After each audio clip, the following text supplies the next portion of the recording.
نحمدہ ونصلی ونسلم علی رسولہ الکریم اما بعد۔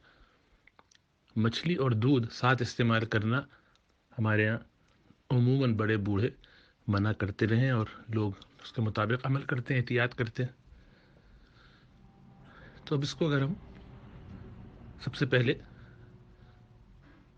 سائنٹیفکلی دیکھیں کہ میڈیکل سائنس میں اس کے بارے میں کیا کہا جاتا ہے، تو کوئی بھی ثبوت اس کا نہیں ہے کہ ان دونوں کا ساتھ استعمال کرنا نقصان دہ ہو۔ یہ بات کہی جاتی ہے کہ اس سے وٹیلائگو ہو جاتا ہے، لیوکوڈرما، یعنی جلد میں سفید سفید سے پیچز بن جاتے ہیں، اور سفید جو پیچ بنتا ہے یہ میلانوسائٹ جو ہمارے یہاں جلد میں پائے جاتے ہیں، خاص قسم کے سیلز ہیں، ان کا کام ہے اس کا نارمل کلر اسکن کا جو ہوتا ہے وہ دینا۔ تو وہ اگر ضائع ہو جائیں، ختم ہو جائیں، تو پھر وہ کلر نہیں دے پاتے۔ تو بہت سی آٹو امیون کنڈیشنز میں ایسا ہو جاتا ہے، لیکن اس کی کاز کیا ہے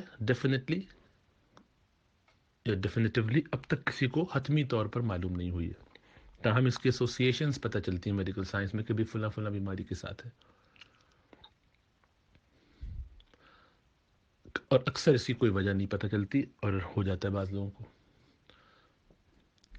لیکن مچھلی اور دودھ کھانے سے کبھی بھی ثابت نہیں ہوا کہ کسی کو ہوا ہو، بلکہ اگر تجربہ کیا جائے تو آج کل بہت کثرت سے مچھلی کھائی جاتی ہے اور اس کے ساتھ دودھ بھی پیتے ہیں لوگ، لیکن دودھ ساتھ نہ بھی پئیں، خاص طور سے مغربی ممالک میں تو دہی وغیرہ کا استعمال ساتھ ہوتا ہے جو اسی کی شکل ہے، دودھ سے ہی بنتا ہے۔ بلکہ جو لوگ عام طور پہ ان کو ساتھ نہیں کھانا چاہتے، وہ بھی مچھلی کو باقاعدہ دودھ میں یا دہی میں یا کریم وغیرہ میں پھینٹ کر اور اس میں ملا کر پھر اس کو تلتے ہیں، اور تجربہ یہی ہے کہ اس سے کوئی نقصان نہیں ہوتا، سائنٹیفکلی بھی اس کا کوئی ثبوت نہیں ہے۔ تو کیا رسول اللہ صلی اللہ علیہ وسلم سے اس کے بارے میں کوئی ممانعت آئی ہے؟ تو اللہ کے رسول صلی اللہ علیہ وسلم نے کسی حدیث میں کبھی بھی ان دونوں کا ساتھ استعمال کرنا منع نہیں فرمایا۔ تو پھر یہ بات ہمارے یہاں کہاں سے آئی؟ اس کی دو تین وجوہات ہو سکتی ہیں۔ ایک تو وجہ دینی حساب سے یہ ہو سکتی ہے کہ علامہ ابن قیم رحمۃ اللہ علیہ، جو امام ابن تیمیہ رحمۃ اللہ علیہ کے شاگرد ہیں، حنبلی فقہ کے بڑے امام ہیں، بہت گہری نظر، بہت جلیل القدر عالم دین ہے، انہوں نے اپنی کتاب زاد المعاد میں جو اللہ کے رسول صلی اللہ علیہ وسلم کی سیرت اور ان سے مختلف عنوانات پر انہوں نے احادیثیں جمع کی ہیں، مختلف صحابی سے مختلف عنوانات لیے ہیں، اور آپ کے معمولات، عادات وغیرہ کو بھی شامل کیا ہے۔ تو ایک اچھی وہ زبردست ان کی کاوش ہے۔ تو اس میں انہوں نے تمام احادیث کا اپنے طور پر استیاب کیا ہے، احاطہ کیا ہے۔ ایک بات وہ لکھتے ہیں کہ ہم نے رسول اللہ صلی اللہ علیہ وسلم کے تمام احادیث میں کہیں یہ نہیں دیکھا کہ آپ نے کبھی بھی مچھلی اور دودھ ساتھ استعمال کیا ہو۔ تو اس سے کچھ لوگوں کو یہ خیال ہوا کہ اس کا مطلب ہے ساتھ استعمال نہیں کرنا چاہیے جب آپ نے نہیں کیا، حالانکہ آپ کے پاس موجود تھا، مچھلی بھی تھی اور دودھ بھی تھا، تو کیوں نہیں استعمال کیا؟ تو یہ جاننا چاہیے کہ تجربہ یہی رہا ہے لوگوں کا کہ دو مختلف قسم کے کھانے کہ جن کی تاثیر مختلف ہو ان کو ساتھ جمع نہ کیا جائے۔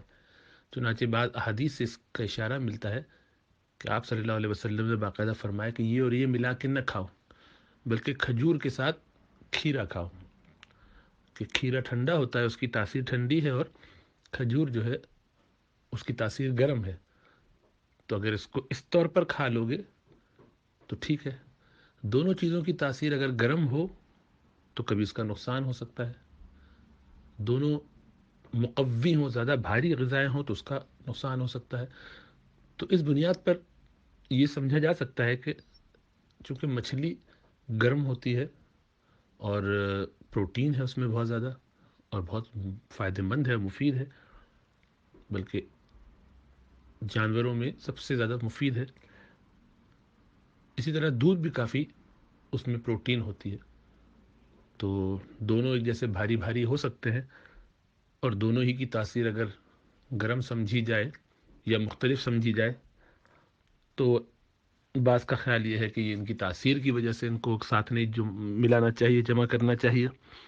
لیکن یہ تاثیر وغیرہ بھی ہمارے ہاں میڈیکل سائنس میں، مغربی دنیا میں بالخصوص، اس کو قبول نہیں کرتے. اس کی وجہ یہ ہے کہ یہ ٹھنڈے علاقے ہیں. عموماً ٹھنڈے علاقوں میں تاثیر سے کوئی فرق نہیں پڑتا بہت زیادہ، اس لیے کہ گرم چیزیں کھانے کے باوجود بھی آپ کو باہر اتنی ٹھنڈک ہوتی ہے کہ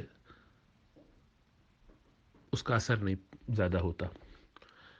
اب اندازہ ہو سکتا ہے کہ رسول اللہ صلی اللہ علیہ وسلم کے ہاں اس بات کا عمل وہاں کے حالات کے حوالے سے تجربے کی بنیاد پر اس وقت کے حکماء نے، اس وقت کے اطباء نے جس طرح سمجھایا ہوگا وہ ایک بات چلتی ہوگی، تو اسی کو تجربے کے طور پر لوگ استعمال کرتے تھے. تو اس لیے اس کا کوئی تعلق اس سے نہیں ہے کہ کوئی وہ شرعی حکم بنے کہ اگر مثلا کسی نے